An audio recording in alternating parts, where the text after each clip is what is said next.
We all remember them. The characters that formed us into the people we are now. Yet we take them for granted, thinking that they were always the same person, back then, later on, and now. Even if their past wasn't so great. So today, I am counting down the top 10 dark origins of children's characters. Of course, for this list, I have some rules. Number 1, characters made for children. They don't have to only be for children, they have to be at least appropriate for children. They can appeal to an older audience, like for adults, teenagers, but as long as they're appropriate for children, they could be on this list. Number 2, no theories. There's only one part of the list that has a theory, and it's only to spice things up. And just like any list, if you have your own opinion of any character I didn't mention, make sure to leave a comment down below, or make your own list. I would love to see it. Now, let's move on to the top 10 dark origins of children's characters. Donkey Kong, Mario, and Luigi. This entry is actually based on a theory, and that's exactly why it's only number 10, because this theory has never been proven. Numbers 9 through 1 will all be based on facts, but this is the only one based on a theory, just to spice things up, and it is pretty interesting. The theory states that Jumpman from the original Donkey Kong game and Pauline, the person you save, are actually Mario and Luigi's parents. In Yoshi's Island, we see a pelican drop off 2 children, 2 parents. We see the legs of these parents inside Yoshi's Island, yet their identities are never revealed, leaving people to theorize that Jumpman and Pauline are their parents. And the Donkey Kong we fight in the arcade game is not the Donkey Kong we know.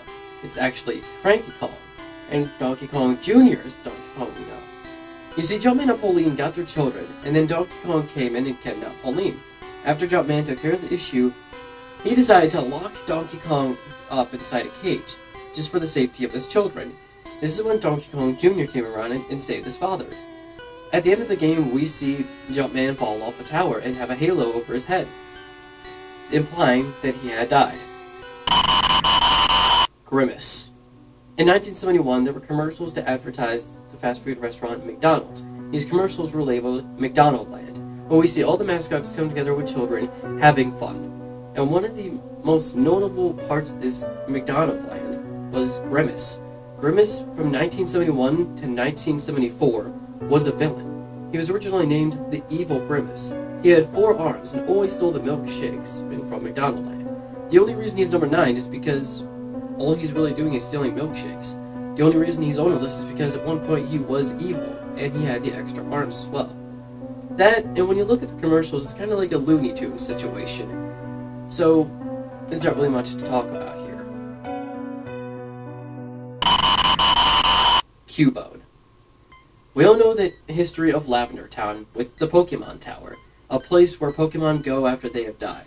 So, basically, it's a Pokemon graveyard. Inside that Pokemon Tower, though, is a being known as Ghost. Ghost is actually the spirits of a dead Marowak in a side story, where Team Rocket actually killed an innocent Marowak. But why am I talking about Cubone? Cubone had to watch Marowak be killed, and to this very day, he wears his mother's skull. Cubone distances himself from other people, as we see inside the short miniseries, Pokemon Origins. Yes, there is a happy ending, but it still was pretty dark. Birdo.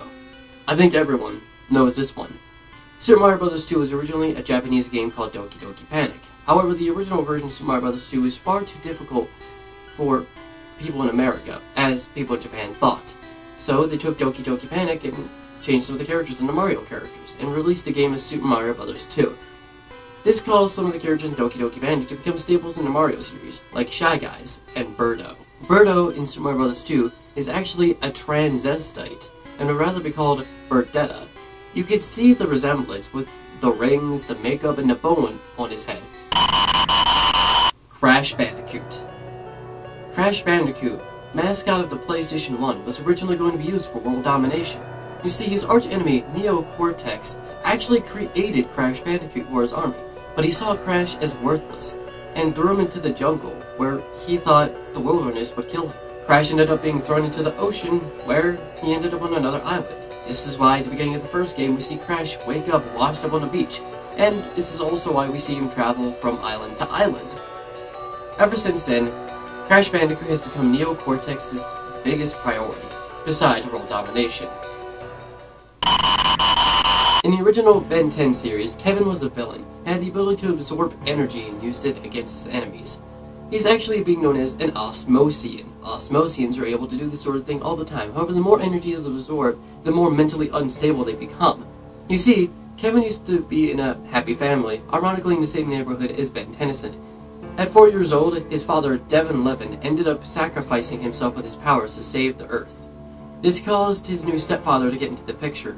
Kevin never really liked his stepfather, and at the age of 11, he found out about his powers, and he became delirious. He destroyed his home and almost killed his family. Later on, he ran off to New York, and he also began to think that he got kicked out, when really, he destroyed his home. In Alien Force, we see Kevin be able to face his mother and stepfather again. And in Ultimate Alien, we do see some heartwarming moments and sometimes some emotional moments in the series. And it's all thanks to Ben and Gwen, making him a protagonist in the series.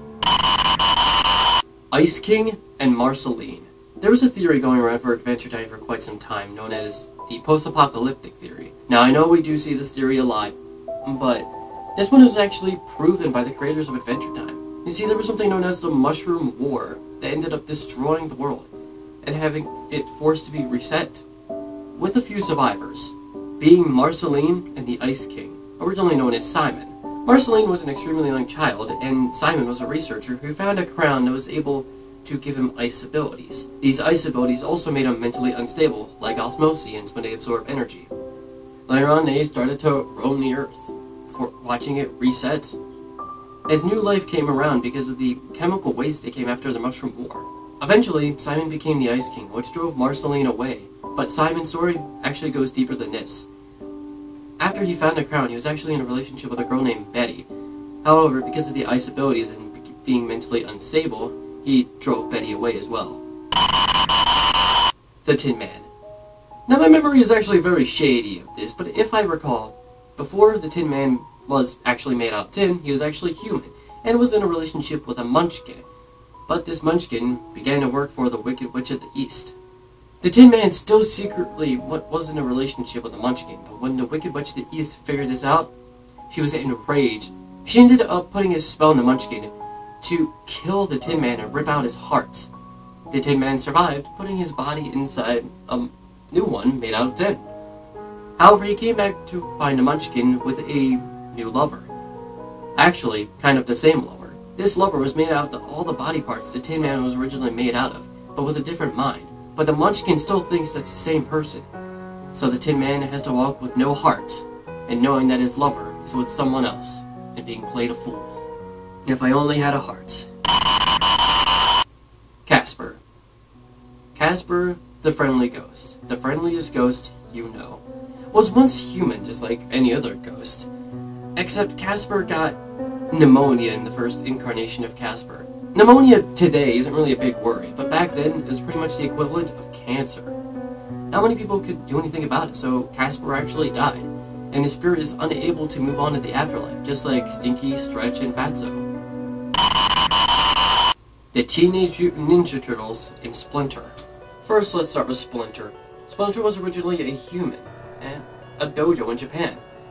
However, because of his rival, Oroku Saki, also known as the Shredder, put a knife on his back so that he couldn't kneel for his leader. Now, not actually stab him in the back, he is actually pinned to the wall with his clothing. Not bowing before the sensei is actually very disrespectful. At the time, Splinter was originally known as Hamato Yoshi. When he pulled the knife back off the wall, he faced it in front of his sensei by accident, which is also disrespectful. He was faced with exile and forced to leave the dojo. Eventually, he moved to New York City, where he lived in the sewers, where he took care of the rats. Eventually, a little boy taking his pet turtles home ended up tripping and having the glass break. These 4 turtles fell into the sewers, where Hamato Yoshi ended up taking care of them as his sons. One day, he found the turtles rolling around in some bright purple goop. This goop is actually mutagen. In case you didn't know, mutagen was the substance that was able to fuse the DNA of whatever being you are and the last animal you touched. For the turtles, it was human because of Hamato Yoshi, and for Hamato Yoshi, it was the rats. Eventually, Oroku Saki came back as the Shredder, attempting to destroy the turtles and kill Splinter. I hope you enjoyed this list, and I hope it also makes you think twice. Not every character we see is as innocent as we make them seem to be. If you have your own list or your own ideas that weren't featured on the list, you can put them down in the comments. If you liked the video, maybe like, maybe favorite, and subscribe if you want to see some more top 10s. I do them every Saturday. And tomorrow, I'm doing my review for the anime Angel Beats. I do reviews every Sunday as well. And remember, we all see fish in the ceiling at least once in our lives.